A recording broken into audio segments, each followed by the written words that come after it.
Today we're making a Satsuma Liqueur. That's right. I picked these suckers this morning. I'm ready to make me some Satsuma Liqueur.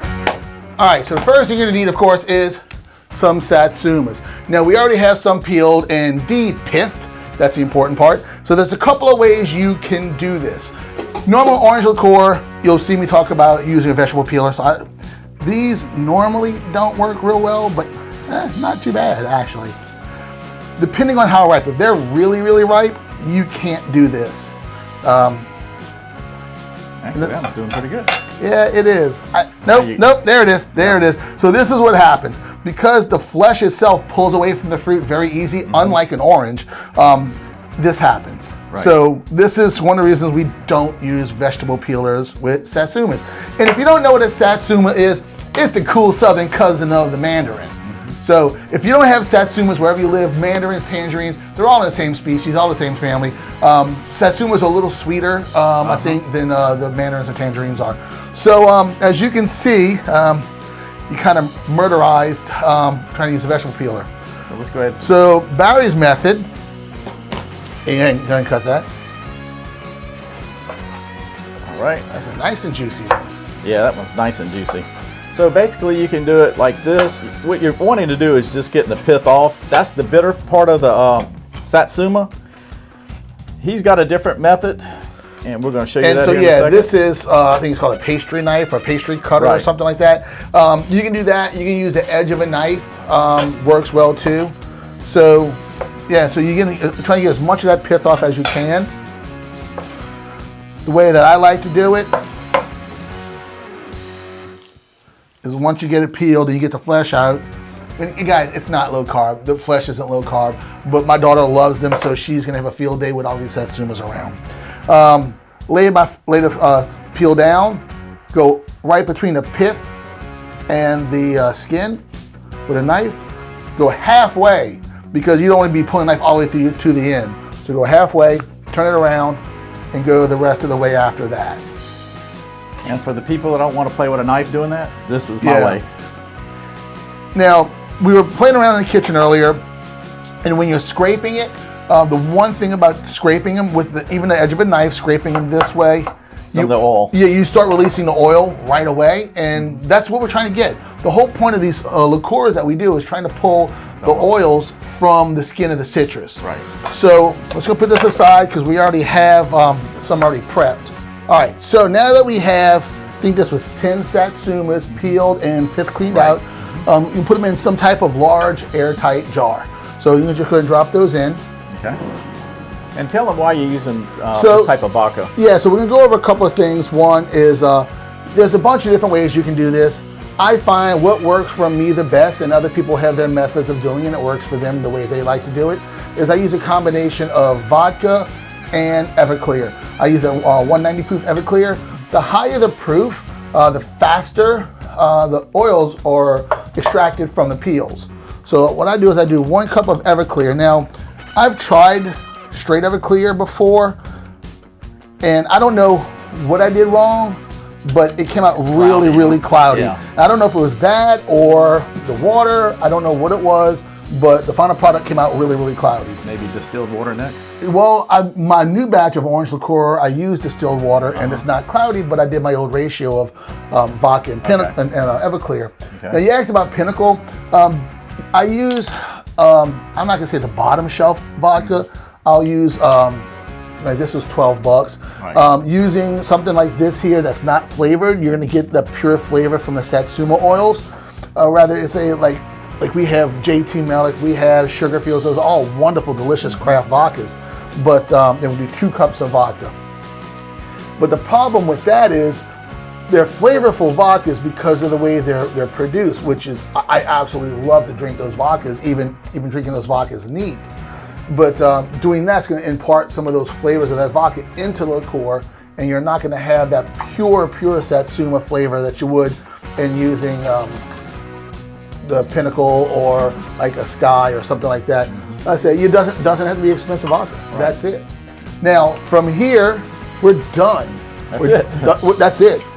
Peels, vodka, Everclear. Shake it up. put it in a dry, dark place. You shake this every day. Shake it once a day. Just what I do is I put it on the back side of the counter, so every time I pass it up, I just give it a good shake, and that's it.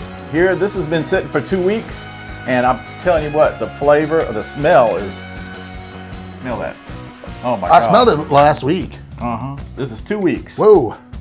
Yeah, I can definitely tell you put a little extra Everclear in it. Yeah. Ooh, yeah. The flavor comes through, but it's potent. Yeah. And that's what we're talking about the next step, and that's why this is a 2-part process. You're gonna steep the skins for at least 2 weeks. At least 2 weeks. My last batch of orange liqueur, I did a month and a half, and oh man, that was good. Longer the better. Real honestly, the longer the better. So this has been 2 weeks. So, but because of time frame. Yeah, can't get that big pot. So next, what we're gonna need something to go ahead and put all of this in. So from here, you're gonna have 6 cups of liquid from your alcohol, and then we're gonna have 3 cups. 3 cups of booze and 3 cups of a simple syrup. So an easy way to do this is one of like these little hinge tops, is you just do that. And then we're gonna strain it afterwards. Yes. Oh yeah. If it even needs to be strained. Minimal. And what we do is, so that's that.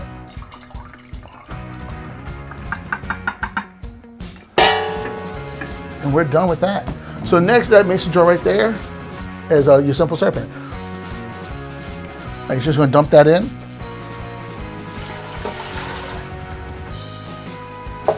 See how we're clouding up? I think it's the Everclear. Because you have a little more Everclear than I normally use, and that's what happened. But you know what? The taste doesn't change. So from here, we're gonna stir this up. You can go ahead and grab that bar spoon right there. And right there. Yeah. Just stir it all up real quick.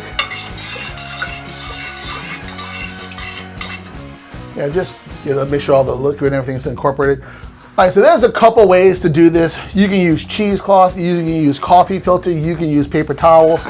So what I do is I'll take a paper towel or coffee filter or cheesecloth, and I'll place it inside my funnel. So now we're good to go as it is. It's just drop it in, pour it in, and we're done. Do we need to get a label to throw it in there? Or? You do it. No. No. Let's see how good you are at it. No. I'm a professional. There you go. So that's all there is to it. That's We're it. done. Yeah. And how should you put this in the refrigerator, or should you leave it out, or what? Let me see or do you here. just you drink it quicker than? I usually drink my orange liqueurs and stuff a little faster than maybe I should. I don't know. Between me and Kelly with all the margaritas that she drinks and everything else, it's kind of they don't last long. They don't last long. But I mean, I've had my orange liqueur sit on a shelf without refrigeration for about a month. Oh, really? And I've not had any problems with that. I don't have a weak stomach, so I'm gonna tell you this: refrigerated. You should be good at least a month refrigerated. Right. Mine's not been refrigerated, and I've had mine, that little bottle down there, now for more than a month. Like you mentioned earlier, if they have a whole bunch of them and they want to make a couple batches, they can just let it sit in the alcohol for as long as you want, basically. Absolutely. A month or so before you add the simple syrup. Yeah, as I said, it's really simple. Like I said, it's you put your skins in your liquid, which is the vodka and the Everclear. Again, that is 1 cup of Everclear 190. And if you can't find Everclear 190, because I know it's not legal in some states. Oh, really? Because of how high proof it is. Okay. You can use you can usually find like a 100 proof vodka, and you can use that in place of both of them. So with a 100 proof vodka, you can basically just cut out the vodka and the 80 proof vodka and just do a straight 100 proof vodka, and it end up about the same roughly. I've never done it, but the science behind it says that should work. So far, my most enjoyable way to have this is my margaritas. I mean, there's a lot of different things I can do with it. There's a cocktail I've done with the Satsuma Liqueur, and use a Satsuma Liqueur and a little bit of mint syrup. Oh yeah. With some vodka, and that was really good. So I think mint pairs really well with Satsuma. So if you got a shit ton of mint. Yeah, make a mint simple syrup, and then use about 1 ounce of this, ½ ounce of the mint, and 2 ounces of vodka. Shake that on some ice, and you're good to go. So that's it. Guess we can call it a wrap. Yeah, we can, because I don't think y'all gonna want to watch me pour this in here until we get 3 bottles done. Right. And Barry's knocking shit everywhere. Well, too much shit in this area. It's a small little area. It is. It's a small little area. Yeah. It wasn't designed for 2 people to be back here. Right. So, but we have fun when we do it. That's right. All right, guys. So make sure you check out the Cajun Keto Chef on YouTube. There'll be a link below to check out his channel.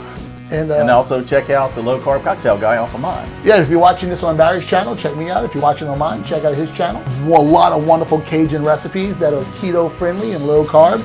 All right, so that's it for us. Thank y'all for watching. Y'all have a great day. Bye, y'all. See y'all later.